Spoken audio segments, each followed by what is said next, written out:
ولكن في سؤال كده بيقول لك امتى بدأنا نحس إن حياتنا مش كفاية؟ إيه اللي اتغير جوانا خلانا مش راضيين؟ يعني واحنا صغيرين ما كانش حلمنا نبقى مشهورين ولا أغنياء، كنا عاوزين نلعب نحس بالأمان ونتبسط، ولكن مع الوقت الحياة اتغيرت، ما بقتش أنا مبسوط ولا لأ، بقى عندك كام متابع؟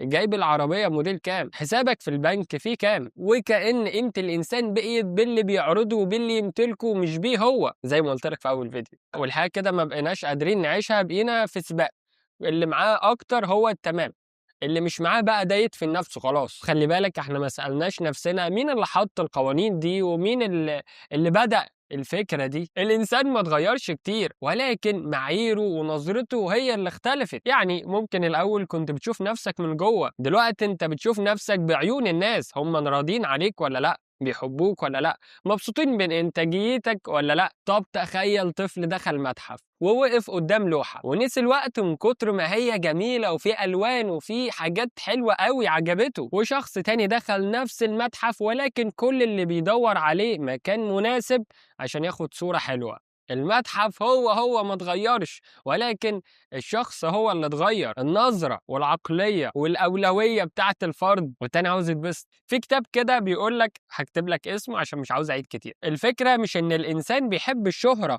هو بس بيدور على مكانته وسط الناس، ولما المكانة تبقى هي قيمتك الوحيدة، كل نجاح يبقى مؤقت وكل إنجاز يبقى بداية قلق جديد. قبل ما اقفل عشان الكاميرا بتفصل، لو كل الناس اختفت وما بقاش في سوشيال ميديا ولا حد يشوفك، هتفضل بتحلم بنفس الاحلام ولا كل حاجه هتتغير وتكتشف ان نصها كان عشان تعجب الناس؟ حاسس ان انا بتكلم في الفيديو ده عني ولكن في حاجات كتير عني انت ما تعرفهاش.